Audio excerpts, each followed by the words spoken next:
Greetings, Minecrafters! I am Nate T. Bird, and welcome back to Let's Make a Map, Episode 3.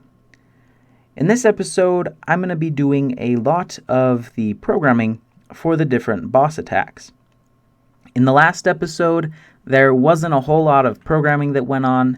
I kind of just showed you what I did off camera, and then I didn't do a whole lot on camera.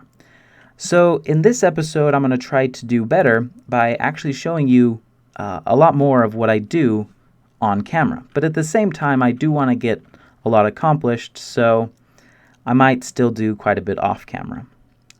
So our cow boss right now is really lacking. He only has one special attack, which is a charge attack that, to be honest, doesn't actually feel that dangerous. It seems like the boss would be easy to dodge. So we're going to add a few more attacks to him, well, because he's lacking in attacks, and also just to try to make him more entertaining and more dangerous. So a few attacks that I would like to do is I want him to have a slam attack, so maybe he'll jump up in the air and then land on the ground and stun players in a large radius and also deal damage. I want him to have a minion summoning attack, so he'll summon a bunch of little cows or chickens. And then I also want him to have a cow pie attack. You might be wondering, what's that?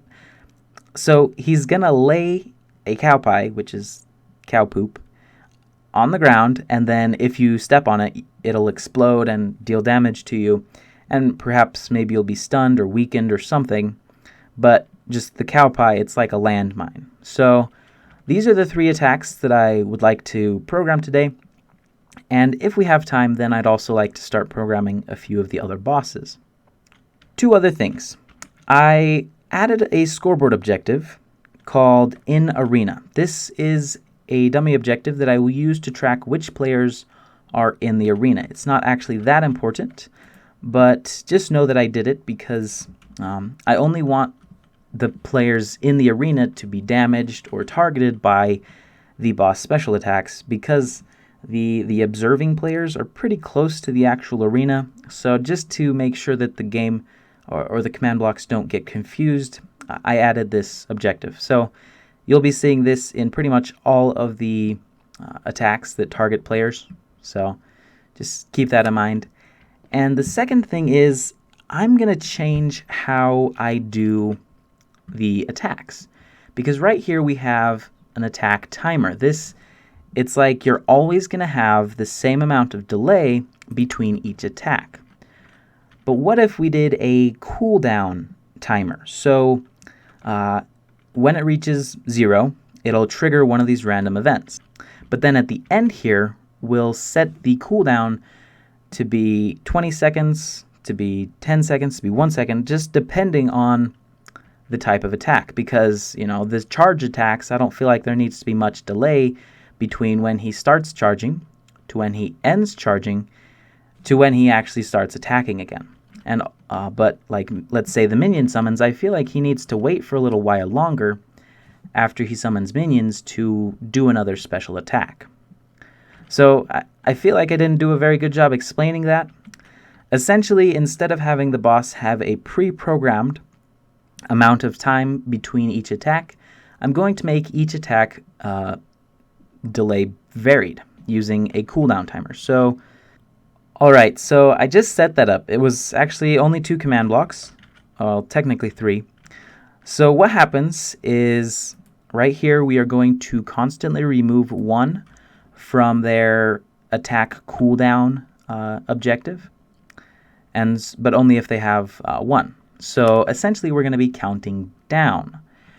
And then this one right here, once the attack cooldown reaches 1, then we will trigger one of these random attacks. And then at the end of this attack, we will set the attack cooldown to be a certain amount. So 20 meaning 1 second. So once he finishes with this special attack, he only waits for 1 second before attacking again. So I actually haven't tested this out. I hope it works. Yeah, let's see if it works.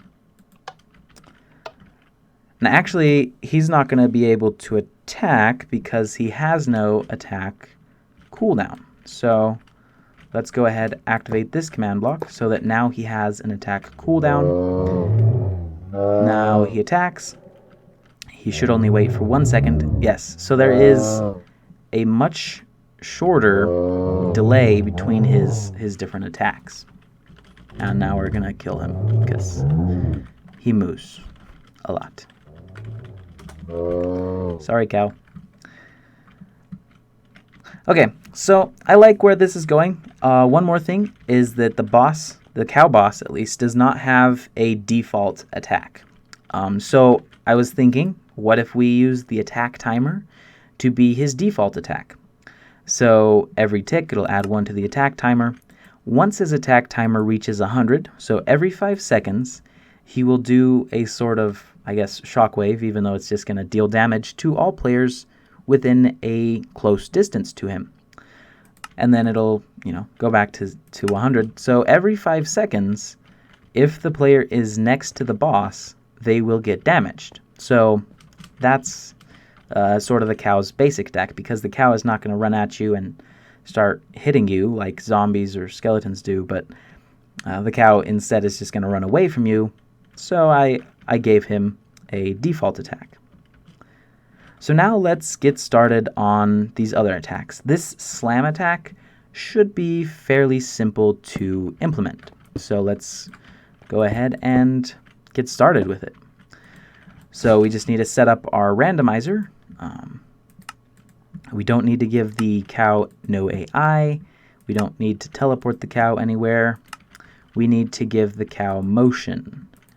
That'll be this one right here. So what's going to happen is we're going to give the cow upwards motion. I'm thinking motion of about 1, maybe 2. We can try 2. So we'll give him upwards motion. We need to get rid of all of these detects because he just needs to do it upwards.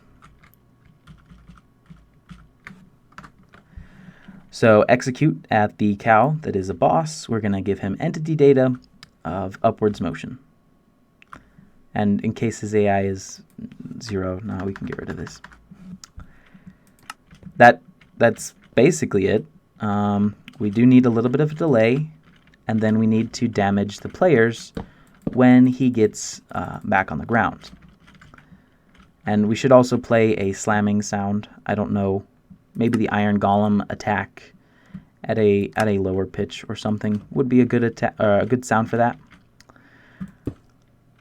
So right here, we don't need the cow charge score. I like using commands that I've already typed because then I don't have to type it again. So that's kind of what you're seeing me do here. Yeah, sorry about that. I'd like some sort of a visual indicator that, like, this is the radius of the attack, but I can't think of an easy or simple way to do that. It seems like the only ways that I could do that would be using a bunch of armor stands or some particles, and it would just be a little bit much, in my opinion. So let's disable these other attacks. Let's also give him a score, or a attack cooldown. Let's make it 40, so it's 4 seconds between each slam attack. And then let's summon the cow. Let's activate this cooldown score. And then he should slam. Okay, upwards motion of 2 is too much. Hold on. I bet it's got to be like 0.5.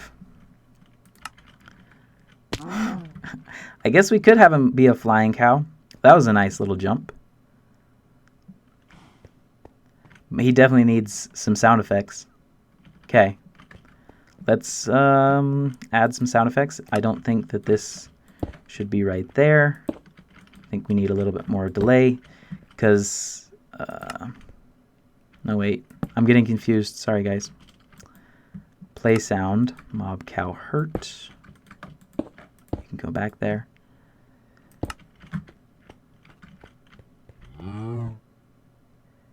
He played a sound, I think. Oh, he's not attacking. He's not attacking because I haven't given him his score. So now he should wait 2 seconds. Do that. It's too long.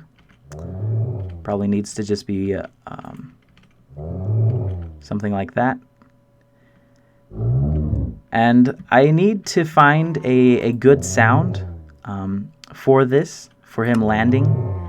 But I can do that off camera because it's kind of a tedious process. I just go through the list of all the different sounds, find one that I think might work, and then I just try it out, basically. So it's a very long and slightly boring process. All right, it's good enough. You can stop.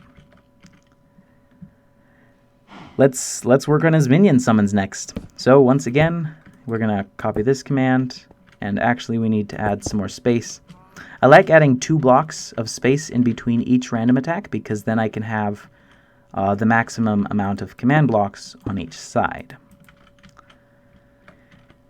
So for his minions, I'm thinking that he could just spawn them where he is, and he could just summon them. They could run at the player. It would be pretty simple. So we will have some delay between each minion summoning. Just laying it out here. And by the way, I already created the minions because I was trying to figure out how I could do it. I wanted to have baby cows, but they can't damage people. They can't damage the player. So this is what I came up with. It's a baby zombie with a cow head. It's not that glorious. I'm thinking I could potentially do a custom block model to model a baby cow, and then just equip that block model to the zombie's head. It could be animated, but I don't know if I would animate the legs for movement.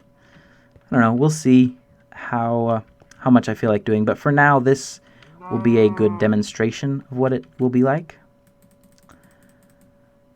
So let's just copy this and paste it over here.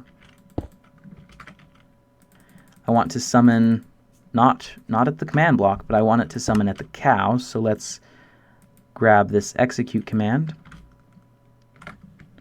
to execute at the cow. Wait, name equals cow boss. That's the wrong. It's the wrong one. We'll fix it in a bit.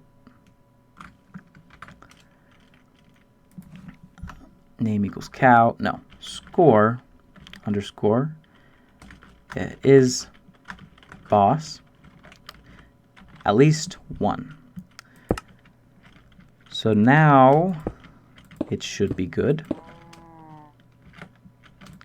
Go ahead and make it summon 1 right away. Let's grab our armor stand. Let's place it there. We also need to give him his attack cooldown score. And as I was saying before, I think it needs to be a little bit more for the minion summonings, because you're going to have to spend some time fighting the minions. So let's test it. Testing is very important. Give him his score. So we should see him summon about 6 minions when he reaches the point. And he did summon the minions. They are just inside of him. But in the actual game, they should be chasing after the player almost immediately. So that should be good. That should work. All right, another simple one. I think the cow pies are going to be the more fun. So we're going to kill the cow, and then we're going to kill... we're just going to set the difficulty to peaceful to get rid of the zombies. Cow pies. Let's get started on the cow pies. So I don't know what kind of a visual indicator I'd like to use for the cow pies. I'm thinking just like an armor stand with a block on its head. Maybe soul sand. Soul sand. If you imagine that small and in the ground a little bit, I bet that would look kind of like a cow pie. So that's what we'll do. I'm going to go ahead and do this off camera just to save a little bit of time. We're almost out of time for this episode, and I'll get back to you when I'm done. And welcome back. I finished the landmine or cow pie ability. Essentially what happens is when it activates, when this random attack gets activated, it will summon an armor stand that's named cow pie a little bit below the boss. So I couldn't actually use like decimal places in relative coordinates, so I had to use exact coordinates. So this is the ground floor of the arena, 0.2 blocks above the ground floor, actually. So it'll summon the armor stand that's named cow pie, and then it will set that armor stand's score of cow pie to 1, meaning that that is a cow pie, because I couldn't detect for the name, because there's a space in the name. Yes, I know. And then right here we just set the attack cooldown back to 10 so that he will attack again. I also made a few modifications. I did a little bit of testing, and I think the boss fight itself is going to need quite a few modifications, but I'm kind of happy with what we have so far. And the rest of the cow pie mechanics are right here. First off, we're going to execute at the all players that are in the arena. We're going to execute at all armor stands that are within a radius of 1 of the player in the arena. And then we are going to summon a creeper that has a low explosion radius. So essentially that's the bomb. It explodes. And then right here we are executing at the same players, but this time we're affecting all players within a radius of 3 with slowness and also weakness, so they deal less damage and they move slower. And then we kill the actual cow pie armor stand. So let's go into the lobby where I have a demonstration. Here's the boss. We just need to reset his attack timer score, and then he should start doing some things. Also, I added the sound for the attack. I made it so that he charges up quicker. It was too easy to dodge, I found, but like I said, we're going to have to tweak that a little bit later. So there, he's summoning his minion friends. If we attack him, he'll kind of run around a little bit, which makes it more interesting. He does that. He just laid a cow pie. So now if I go into adventure mode, all those guys are going to kill me really fast, but I can also... Maybe I can't get on the cow pie. I just want to go blow up on the landmine. Okay, these guys are not being cooperative. Let me demonstrate that again. Over here. And the boss is invisible. That's weird. So there's that cow pie. It just blew me up. And yeah, the minions are actually quite annoying and tedious. I think I'm going to give knockback resistance, though, just because knockback is so annoying. And yeah, so that's the basics of the boss fight. It's not that complicated. I do feel like there's a few things that need to be added and a few things that need to be tweaked. So that's it for this episode. I hope you enjoyed. If you did, please leave a thumbs up. That's always appreciated. And if you really enjoyed it and you want to see more, then make sure to subscribe. In the next episode, we're going to be working on a few of the different bosses. I did not have that much time in this episode, but hopefully we can program the basics of another boss. So thank you once again, and have a fantastic day.